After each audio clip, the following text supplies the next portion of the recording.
নমস্কাৰ ছাত্ৰ ছাত্ৰীসকল ভিডিঅ' আৰম্ভ হোৱাৰ আগতে কেইটামান কথা তোমালোকে শুনি লোৱা এইটো এটা নতুনকৈ চেনেল খোলা হৈছে ইয়াত ক্লাছ 10 মেথছৰ সকলোবিলাক চেপ্টাৰৰ সকলোবিলাক অনুশীলনীৰ ভিডিঅ' আপলোড কৰা হ'ব তোমালোকে এখন নোটবুক বনাই ল'বা আৰু সকলোবিলাক ভিডিঅ'ৰ নোট এফালৰ পৰা লিখি যাবা ভিডিঅ'বিলাক বুজি বুজি এতিয়া আজি এটো ফাৰ্স্ট ভিডিঅ' ইয়াত মই তোমালোকক শিকাবলৈ লৈছো অনুশীলনী R1 টো আমি অনুশীলনী R1 টোৰ কোৱেশ্চনছ বিলাকৰ সলিউশনছ আৰম্ভ কৰাৰ আগতে ইয়াৰ প্ৰথম যেটো সমানুপাত আছে সমানুপাত মানে কি অলপ ব্ৰিফলি এটা ইন্ট্ৰোডাকচন লৈ ল এটা চোৱা ইয়াৰ মই ডাইৰেক্ট অনুশীলনী বুজোৱা নাই অন টিচাৰ আগতে তোমালোকক কিয়াত কমপ্লিট কনসেপ্ট আৰু সলিউশন বিলাকৰ প্ৰশ্ন বিলাকৰ সলিউশন একদম ডিটেইলছত দিম গতিকে তোমালোকে ধৈৰ্য ধৰি দুনিয়াকে আৰামত বহি লোৱা এখন নোটবুক লবা আৰু লিখিবলৈ আৰম্ভ কৰিবা প্ৰথমতে বুজি লবা তাৰ পিছত লিখিবলৈ আৰম্ভ কৰিবা ঠিক আছে এতিয়া চোৱা আমাৰ প্ৰথম যেটো ৰিভিজন আছে হেতু হৈছে সমানুপাত সমানুপাত তোমালোকে ক্লাস 7 ত পাই আহিছা কিতাপখনত তোমালোকে দেখিবলৈ পাইছা এতিয়া সমানুপাতৰ যেটো ডেফিনেশন হেতু আছে সমানুপাত হৈছে দুটা অনুপাতৰ সমতা বা তুলনা এটা एग्जांपल বিলাক যদি সোৱা তেতিয়া গম পাই যাবা এটো A:B এটো ইছটো বুলি কোৱা হয় ইছটো তো অনুপাতৰ যেটো ইংলিশ টার্ম হেতু A:B = X:Y এটা সমানুপাত মানে ইয়াত আমাৰ A left hand side to right hand সাইডৰ হৈতে ইকুৱেল হলে এটো আমি সমানুপাতত আছে বুলি কওঁ এই অনুপাত কেটা আমি সমানুপাতত আছে বুলি কওঁ তো एग्जांपल তো চালে তোমালোকৰ ক্লিয়াৰ হৈ যাব তো চোৱা 2 কিলোগ্ৰাম চাউলৰ মূল্য 70 টকা আৰু 7 কিলোগ্ৰাম চাউলৰ মূল্য 245 টকা তে ইয়াত চাউলৰ পৰিমাণৰ অনুপাত আৰু চাউলৰ মূল্যৰ অনুপাত সমান মানে এ left hand side to right hand সাইডৰ সমান কেনেকৈ সমান চোৱা তোমালোকে নিশ্চয় জানা যে অনুপাত এটাক আমি এক ভগ্নাংশলৈ লৈ যাব পাৰো তেতিয়া অনুপাতটোক ভগ্নাংশলৈ নিলে কি হ'ব এটো 2 টু লব হ'ব এ পিছত থকাটো হৰ হ'ব মানে 2/7 আকৌ এ পিনে যদি তোমালোকে নিয়া তেতিয়া এই 70 টো ওপৰত হ'ব আৰু 245 টো তলত হ'ব গতিকে এই দুটা ভগ্নাংশ এ 70/245 টো এ 2/7 ভগ্নাংশটোৰ সমতুল্য ভগ্নাংশ তোমালোকে সমতুল্য ভগ্নাংশ আগৰ শ্ৰেণীত পাই আহিছা তাৰ মানে আমি ইয়াক যদি লঘিষ্ঠ কৰি দিও এ 2/7 এ পাম সেই কাৰণে এইগিটা সমান হৈ আছে নিশ্চয় বুজি পালা ইয়াৰ পিছৰ নেক্সট যেটো আছে হেতু চাব লাগিব আমাক যদি চাৰিটা সংখ্যা দিয়া থাকে তেতিয়া হলে যিকোনো চাৰিটা সংখ্যা দিয়া থাকিলে আমি সেই সংখ্যা কেইটা সমানুপাতত আছে নে নাই আমি চেক কৰিবৰ কাৰণে কি কৰিব লাগিব আমি সেই প্ৰান্ত দুটাৰ পূৰণফল আৰু মধ্য দুটাৰ পূৰণফলৰ সমান হয় নে নহয় আমি চেক কৰিব লাগিব এটা প্ৰান্ত দুটা মানে A আৰু D ৰ যেটো পূৰণফল সেইটো এই B আৰু C ৰ পূৰণফলটোৰ হৈতে সমান যদি হয় তেতিয়া হলে এই সংখ্যা চাৰিটা সমানুপাতত থাকিব ইয়াৰ পিছত চোৱা এটো এটা মোস্ট ইম্পৰ্টেন্ট এটো আমাৰ অনুশীলনী কোৱেশ্চনৰ কাৰণে লাগিব গতিকে এটো তোমালোকে নোট কৰি লোৱা ভিডিওটো পজও কৰি লব পৰা নোট কৰিবৰ কাৰণে বা এখিনি কিতাপতো আছে এই চাৰ্টখন মন কৰা চাৰ্টখনত x টো শ্ৰেণী বুজাইছে তো শ্ৰেণী y টো শ্ৰেণীৰ মূল্য বুজাইছে টকাত শ্ৰেণীটো obviously কেজিতে আছে এটা চোৱা 1 কেজি শ্ৰেণীৰ মূল্য 44 টকা 2 কেজি শ্ৰেণীৰ মূল্য 88 টকা 3 কেজি এটো খালি জায়গা দিয়া আছিল 132 হ'ব তাৰমানে এটো ইয়াত কি বুজিলা এটো ইয়াত শ্ৰেণী বাঢ়ি যোৱাৰ লগে লগে আমাৰ দামও বাঢ়ি গৈছে এতিয়া আমি ইয়াত এনেকুৱা হলে আমি কি বুলি কম এটোক প্ৰত্যক্ষ সমানুপাত বুলি কম ইয়াত লিখা হৈছে চোৱা দেখা গল যে শ্ৰেণীৰ পৰিমাণ বঢ়াৰ লগে লগে মূল্য সেই অনুপাতে বাঢ়ি গৈছে ইয়াক x y তে প্ৰত্যক্ষ সমানুপাত বুলি কোৱা হয় এটো একো বুজিবলগীয়া নাই আসলতে যদি এনেকে বাঢ়ি যায় x বঢ়াৰ লগে লগে y বাঢ়ি যায় তেতিয়া হলে ইয়াটো প্ৰত্যক্ষ সমানুপাত বুলি কয় আনহাতে যদি x বাঢ়ে y কমে তেতিয়াহ'লে এটো x y ব্যস্ত অনুপাত বুলি কোৱা হয় বুজি পাইছা এইগিটা কথা ক্লিয়াৰ হ'লে তোমালোকে অনুশীলনী কৰিব পাৰিবা তাৰ পিছত আমি অনুশীলনী আৰম্ভ কৰিম এতিয়া ইয়াত কি বুজিলা তেতিয়াহ'লে সমানুপাত মানে কি সমানুপাতৰ আমি ডেফিনেশ্যন বুজিলো কেইটামান সমানুপাত চালো সমানুপাতৰ কেইটামান উদাহৰণ চালো উদাহৰণ চোৱাৰ পিছত আগবাঢ়িছো আমি চাৰিটা সংখ্যা দিয়া থাকিলে সেই সংখ্যা চাৰিটা সমানুপাতত আছে নে নাই আমি সেইটো চালো ABCD যদি সংখ্যা চাৰিটা দিয়া থাকে সেই সংখ্যাকিটা সমানুপাতত আছে নে চাবৰ কাৰণে আমি কি কৰিব লাগিব এই প্ৰথমৰটো আৰু শেষৰটোৰ পূৰণফল এই মাজৰ দুটাৰ পূৰণফলৰ সৈতে যদি সমান হয় তেতিয়াহ'লে সংখ্যা চাৰিটা সমানুপাতত থাকিব মোৰ মতে তোমালোকৰ ক্লিয়াৰ হৈ গৈছে ইয়াৰ পিছত যদি x বঢ়াৰ লগে লগে y বাঢ়ে তেতিয়াহ'লে হেতু প্ৰত্যক্ষ সমানুপাত বুলি কোৱা হয় আৰু যদি x বঢ়াৰ লগে লগে y কমে তেতিয়াহ'লে হেতু ব্যস্ত অনুপাত বুলি কোৱা হয় এতিয়া আমি আগবাঢ়িম অনুশীলনী কোৱেশ্চন বিলাকলৈ যেটো এইবিলাকে ইম্পৰ্টেন্ট হয় বেছি অনুশীলনী R1 ৰ কোৱেশ্চন নম্বৰ 1 টোত আছে তলৰ কোনটো অনুপাত একোটা সমানুপাত হ'ব ইয়াত কেইটামান অনুপাত দিয়া আছে আৰু সেই অনুপাতকিটা আমি সমানুপাত হ'বনে চেক কৰি চাব লাগে আৰু আহাচোন আমি সলিউশন বিলাক চাই যাও এফালৰ পৰা এতিয়া আমাক প্ৰথম দুটা অনুপাত আছে 12:21 আৰু 32:56 এই অনুপাতকিটা সমানুপাতত আছে নে নাই আমি চেক কৰিব লাগে তাৰ কাৰণে আমি কি কৰিম 12:21 টোক আমি ভগ্নাংশ লিখিলে কেনেকৈ লিখিব পাৰিম 12 টো লব হ'ব আৰু 21 টো হৰ হ'ব এতিয়া এই ভগ্নাংশটোক তোমালোকে লঘিষ্ঠ কৰি দিয়া লঘিষ্ঠ কৰিবা নিশ্চয় জানা তোমালোকে এই দুইটা সংখ্যাকে কিহেৰে কাটিব পাৰিবা গতিকে এভোৰটো ক্লাস 10 পাইছেহি যেতিয়া জানাই আৰু 3 4 গুণ 12 3 7 গুণ 21 তাৰ মানে এটো হ'লগে আমাৰ 4/7 আকৌ ইটো যদি অনুপাত লোৱা তেতিয়াহ'লে ইটো অনুপাত ললে কি হ'ব 32:2 কিমান আছিল এটো 56 গতিকে 32 টো ওপৰত হ'ব প্ৰথমৰটো লব হয় আৰু শেষৰটো হৰ হয় 56 অন এটো 8 ৰে যাব 8 4 গুণ 32 8 7 গুণ 56 নিশ্চয় বুজি পাইছা এটো সিম্পল ক্যান্সেল কৰা গতিকে আমি ইয়াত কি পালো এতিয়া এই অনুপাত গিটাৰ যেটো ভগ্নাংশ পাইছো হেতু একে পাইছো যেহেতু 4/7 equal to 4/7 এতেকে অনুপাত কেইটা পদত্ত লিখিবা পদত্ত অনুপাত কেইটা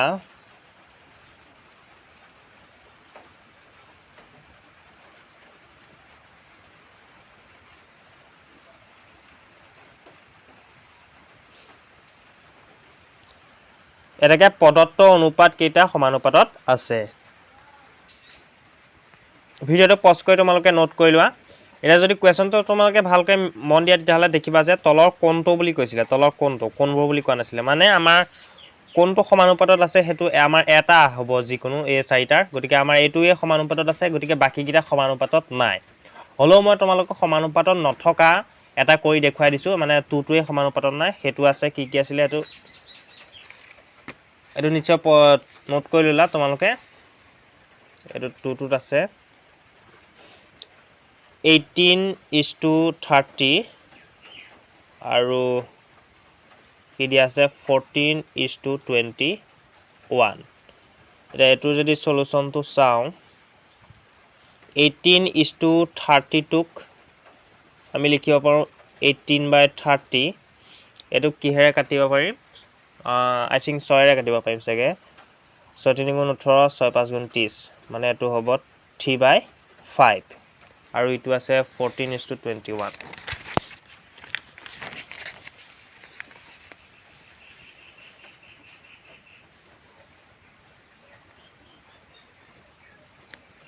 এটো আছে 14:21 এটুক লিখিলে হ'ব তো 7 ৰে যাব 7 2 গুণ 14 7 3 গুণ 21 এটো হ'ল 2/3 গতিকে আমাৰ ওপৰটো ওলাইছিলে কিমান 3/5 আৰু এইটো ওলালে আমাৰ 2/3 এতিয়া এইকেইটা সমান হয় জানো এইকেইটাটো সমান নহয় গতিকে এইটো এনেকৈ লিখিবা ইকুৱেল ডাল দি কাটি দিবা মানে এইটো চিনটো পঢ়া হয় নট ইকুৱেল বুলি 3/5 নট ইকুৱেল 2/3 এতেকে অনুপাত কেইটা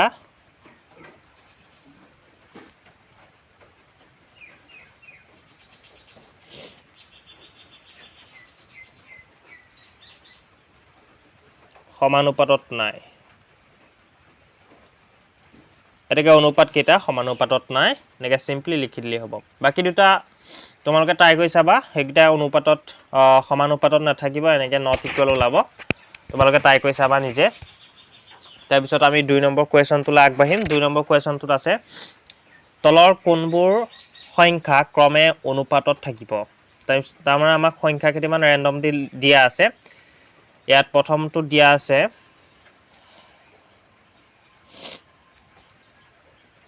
2668 মই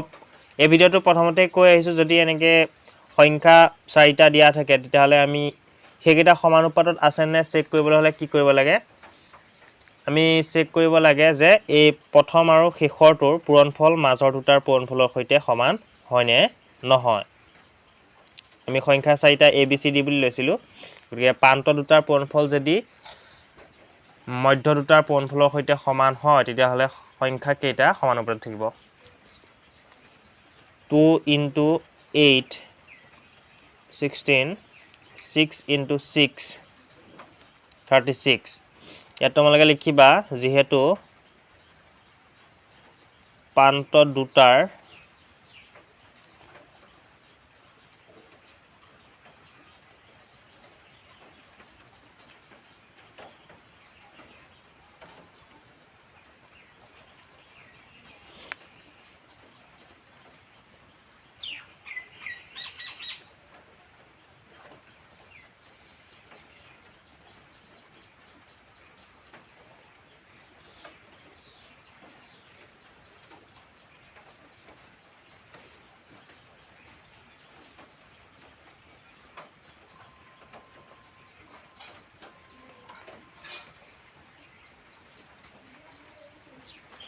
যেটো প্ৰান্ত দুটাৰ পূৰণফল মধ্য দুটাৰ পূৰণফলৰ সৈতে সমান নহয় নট ইকুৱেল প্ৰান্ত দুটাৰ পূৰণফল নট ইকুৱেল মধ্য দুটাৰ পূৰণফল এইটো সমান হৈছে জানো নিশ্চয় বুজি পাইছা গতিকে সংখ্যা কেইটা সমানুপাতত নাই বহুত সিম্পল কথা আৰু ইয়াত যদি প্ৰথমৰটো আৰু শেষৰটোৰ পূৰণফল এই মাজৰ দুটাৰ পূৰণফলৰ সৈতে সমান হয় তেতিয়াহ'লে কি হ'ব সমানুপাতত থাকিব মই ৰিপিট কৰি আছো কিয়নো বেলেগ বেলেগ ষ্টুডেণ্টে বুজা শক্তিটো বেলেগ বেলেগ তুমি যদি বুজি পাইছা তেতিয়াহ'লে স্কিপ কৰি দিবা বুজি পাইছা নহয় নিশ্চয় এতিয়া 2 নম্বৰ কুৱেশ্যনটো বিটো আছে 10 20 30 60 এটো একেধৰণে কৰিলেই হ'ল প্ৰথমৰটো আৰু শেষৰটো পূৰণ কৰা 10 * 60 কিমান হ'ব 600 20 * 30 কিমান হ'ব 2 3 6 600 এ হ'ব যেহেতু এটো সমানুপাতত থাকিব এইকিটা যেহেতু 600 ওলাই গৈছে নিশ্চয় তোমালোকে ধৰিব পাৰিলে সিম্পল কথা এই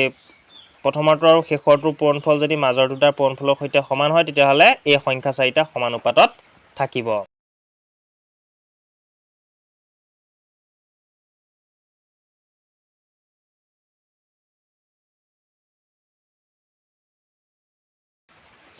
এনেদৰে লিখি দিবা প্ৰান্ত দুটাৰ পূৰণফল ইকুৱেল মধ্য দুটাৰ পূৰণফল গতিকে সংখ্যা কেইটা সমানুপাতত থাকিব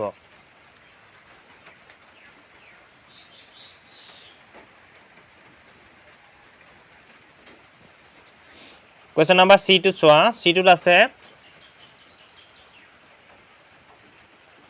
P তাৰপিছত আহিলে PQ, তাৰপিছত আহিলে P square Q শেষত আহিলে Q square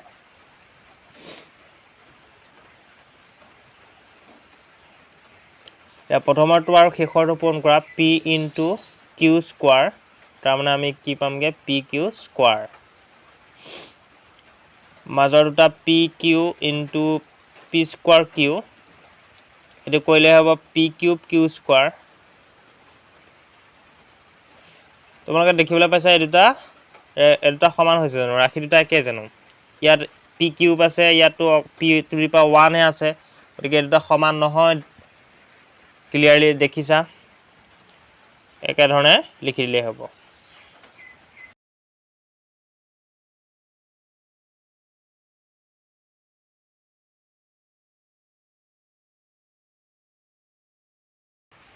পাণ্ডুটাৰ পূৰণফল নটিকল মাইডুটাৰ পূৰণফল এটাকে সংখ্যাকিটা সমানুপাতত নাই লাষ্ট কোৱেশ্চনটো কি আছে ডি নম্বৰ কোৱেশ্চনটো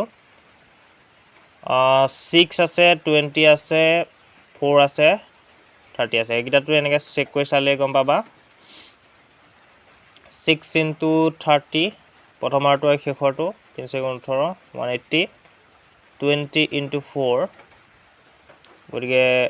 2 4 × 8 80 গতিকে দেখিবলৈ পাইছা এইটো 180 এইটো 80 গতিকে এটা ইকুৱেল নহয় গতিকে কি হ'ব আমাৰ সংখ্যা চাৰিটা সমানুপাতত নাই সেইখিনি আখৰে তোমালোকে লিখি দিবা আৰু এইখিনি যদি নোট কৰা নাই নোট কৰি লোৱা ভিডিঅ'টো পজ কৰি নোট কৰি লোৱা বাকি এইটো কোৱেশ্চনৰ কাৰণে লাইন দুটা লিখি দিবা নেক্সট কোৱেশ্চনটো আছে বৃত্তৰ কালি a = পাই r স্কয়াৰ তোমালোকে বৃত্তৰ কালি সূত্ৰটো জানাই a মানে হৈছে এৰিয়া বৃত্তৰ কালিৰ যেটো সূত্ৰ হেতু আগৰ শ্ৰেণীত পাই আহিছে পাই r স্কয়াৰ হয় এতিয়া আমাক কৈছে যে যদি a বাঢ়ে তেন্তে r ডেফিনেটলি বাঢ়িব যদি r কমে তেন্তে a ডেফিনেটলি কমিব কেনেকৈ চোৱা কনসেপ্টটো বুজি লোৱা এটো ললো আমাৰ যেমান এটা বৃত্তটো হাতেৰে হকা হৈছে ঘূৰণি নহব পায় ইয়াত r মানে হৈছে ৰেডিয়াসটো গতিকে a টো হ'ব a যিমানখিনি ঠাই অধিকাৰ কৰি আছে যিমানখিনি ঠাই লৈ আছে সেইখিনি হ'ব a তে এই r টো যেমান এডাল ধৰিলো মই 10 cm গতিকে r টো যদি 10 cm হয় এৰিয়া এটো হ'ব তে মই r টো কমাই যেমান মই এটো 5 cm কৰি দিলো গতিকে এই বৃত্তটো সৰু হৈ গল নে গতিকে a টো কমি গল হেতুৱে গতিকে যদি a বাঢ়ে r বাঢ়িব যদি r কমে a কমিব নিশ্চয় কনসেপ্টটো বুজি পালা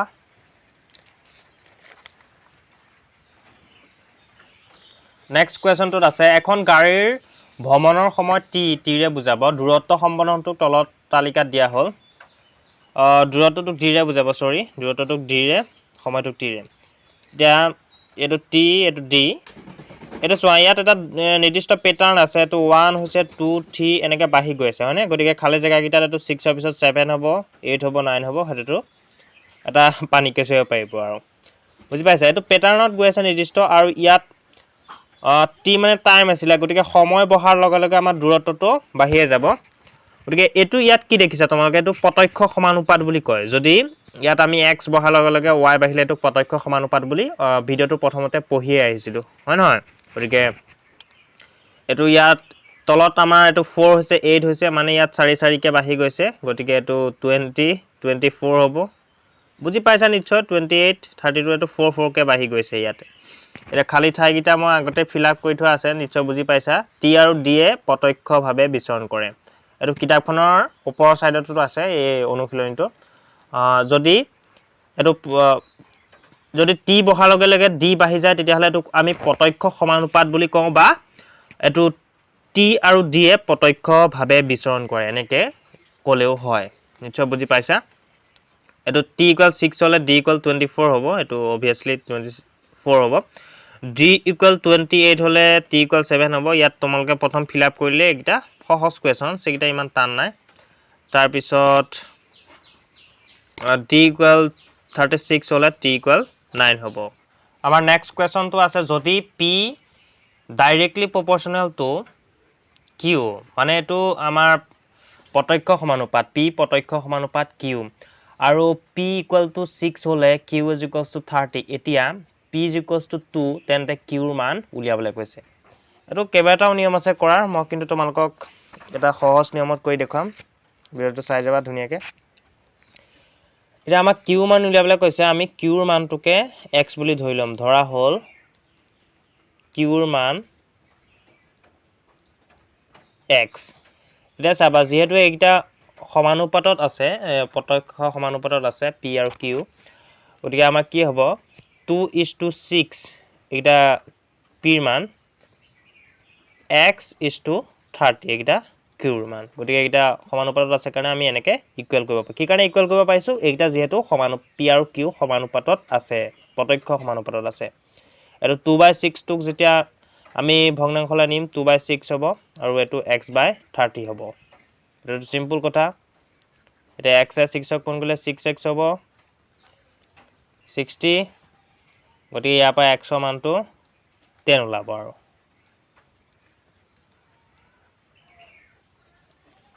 এটাকে q = 10 তো এনসাৰটো কোনটো হ'ব তেতিয়াহলে c নম্বৰ এনসাৰটো হ'ব ঠিক একে ধৰণে তাৰ পিছত নেক্সট কোৱেশ্চনটো আছে তলৰ তালিকাখনৰ খালি ঠাইত y মান লিখা